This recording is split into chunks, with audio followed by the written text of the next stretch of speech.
Ladies and gentlemen, good evening. Assalamu alaikum. Mes amis, bonsoir. Hamjambo. I am very delighted to see such a big audience here in Addis this evening. And I'm so happy to have been introduced by two very prominent African ladies here. It shows the women power of Africa.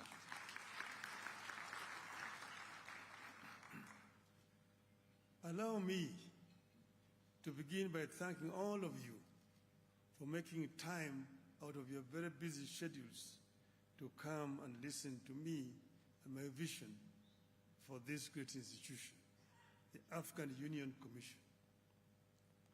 I do not take your presence here for granted. I know that you have other things that you have prepared to do today, but you chose to come and be with us. I know some of you may know me as a politician, but allow me to introduce myself to you today. My name, as has been said, is Raila Amolo Odinga. I'm an African by way of Kenya, although my ancestors came from a place called Bar El Ghazal in southern Sudan.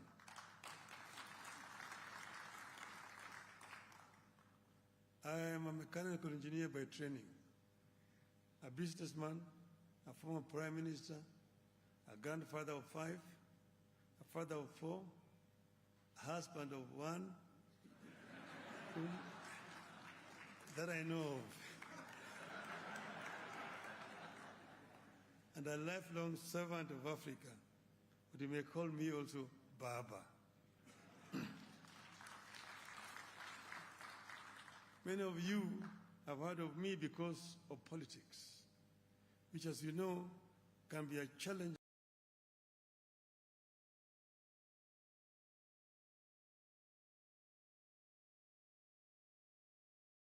Steadfast and uncompromising in my belief about African unity.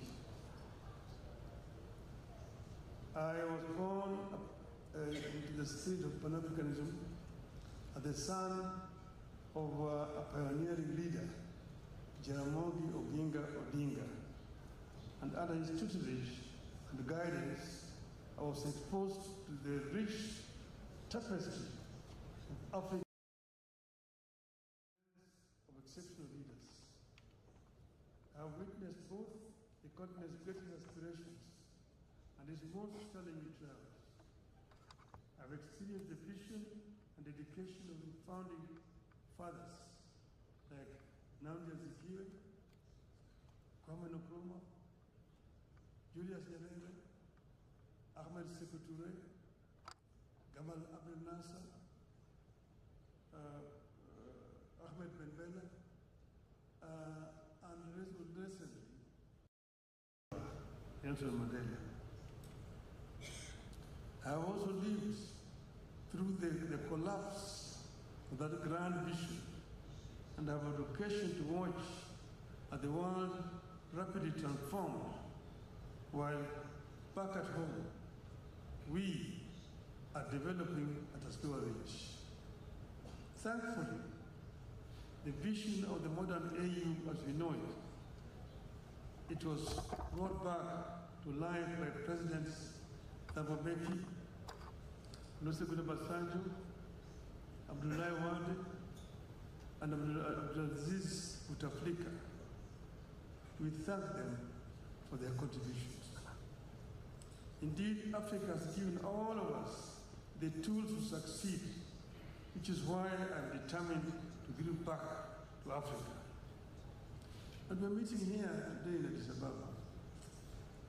Addis Ababa is not the head seat of OAU or of AU by accident. This is the cradle of mankind.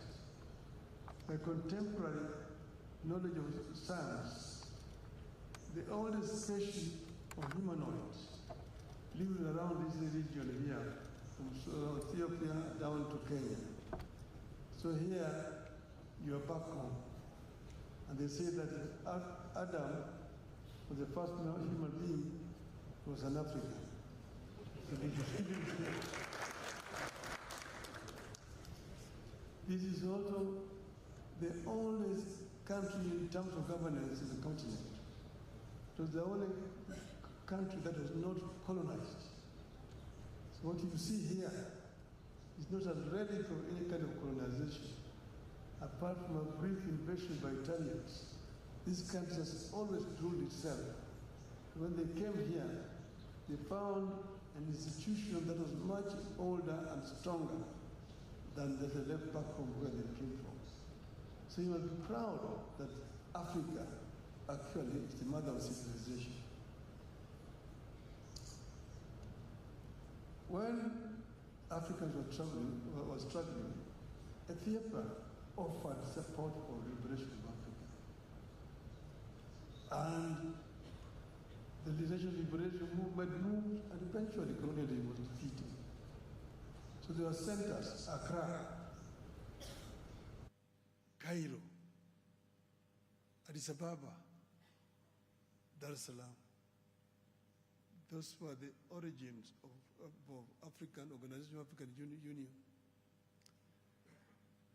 2.5 weeks ago, we were here in Addis Ababa to come at the launch of the refurbished African Hall, where the Organization of African Unity was founded in May 1963. At that time, I came under a different category. I was invited as a descendant of my father, who was one of the founding fathers of the Organization of African Union. At that time, a big part of Africa had already been liberated. They were represented by presidents. But there was part of Africa which was not free, Kenya was being one of them. Kenya, Zimbabwe, Zambia, then Rhodesia, Mozambique, Swaziland, now Eswatini, South Africa, Basuto land then, now Lesotho, Bechuana land then, now Botswana, Southwest Africa, now Namibia, Equatorial Guinea, Guinea-Bissau, Sao Tome and Principe, and Cape Verde. So, in that congregation of the African leaders, presidents, the two people who spoke on behalf of the liberation movements, and that was Nelson Mandela and Jaramogi Odinga. So now we were invited as the descendants of the founding fathers to witness the opening of that hall. That is why I was here last time. Now, my extensive travels across the length and breadth of Africa have exposed me to the enormous riches and unexploited opportunities in our great continent. I have also had the opportunity to serve the African Union High Representative for Infrastructure Development in Africa between 2018 and 2023, for which I remain profoundly grateful. But I've also represented the AU in other capacity.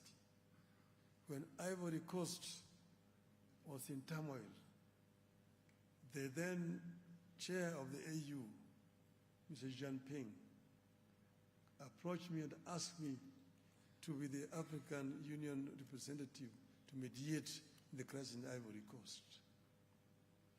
I have also been involved in other peace initiatives in Burundi under Maldimu Julius Nyerere to negotiate peace in Burundi. I was also involved in Mozambique when there was a crisis, when the opposition had refused to accept the results and they needed somebody to go and bring them together. I was involved in the negotiations in Mozambique. So I understand Africa from other perspectives. But I was asked by the current chair to be the High Representative of Africa on the field of infrastructure. And I know most of the representatives here from that perspective. This position gave me the opportunity to further appreciate Africa's myriad infrastructural and associated challenges. Here, we were dealing with several infrastructure across the continent. We're dealing with trans-African highways, because Africa has got a elaborate program, PIDA, Program for Infrastructure Development in Africa, with presidential champions for all these infrastructure projects. But there are several challenges that are being faced. That position gave me the inside story of what needs to be sorted out in African Union. We're dealing with trans-African highways, the Cape to Cairo, the Tunis to the Cape, the Dakar through Bamako, Khartoum to Djibouti, the Dakar to Lagos, Lagos to Mombasa. Then you have the trans-African high-speed railway networks from Beira in Mozambique through Zambia, DRC to Lobito in Angola, and then down to Walvis Bay in Namibia. Then you have the Trans-African high-speed railway, again from Lagos through the western coast all the way to Cairo. Then you have the LAPSET, the Lamu Port, South Sudan and Ethiopia corridor, which we later on revised to move the railway line from the port of Lamu in Kenya through South Sudan, the Central African Republic, Cameroon port of Kribi, to create a land bridge that links the Atlantic and Indian Ocean and opening up the interior of the continent to transport and trade. These were major challenges. Then we are dealing also with energy. Africa is the richest continent in as far as green energy potential is concerned. The green energy, the solar, the sun is here from January to December. Then if you've got geothermal potential in the Rift Valley, then you've got wind potential around the continent. You've got the huge hydro potentials in the continent. These are the areas.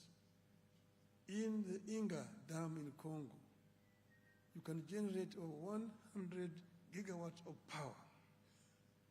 And then you can use that to supply energy across the continent and lower the cost of energy in the continent. You have got the Southern African Power Pool, you've got the Eastern African Power Pool, the Central African Power Pool, the West African Power Pool, and the North. And you can interconnect these power pools and bring down the cost of energy to what is acceptable universally. In some places in the continent, like if you go to the Gambia, the cost of electricity is 38 US cents per unit. What can you do with that? In some places, it is 4 US cents per unit. So if you want to be able to process the raw materials that are available in abundance on the continent, you must address the issue of energy acceptability in our continent. And that was one of the issues we dealt with. The issue of high-speed connectivity, fiber optics, was another one, to connect all the African capitals so that communication can become much easier and faster. people access to the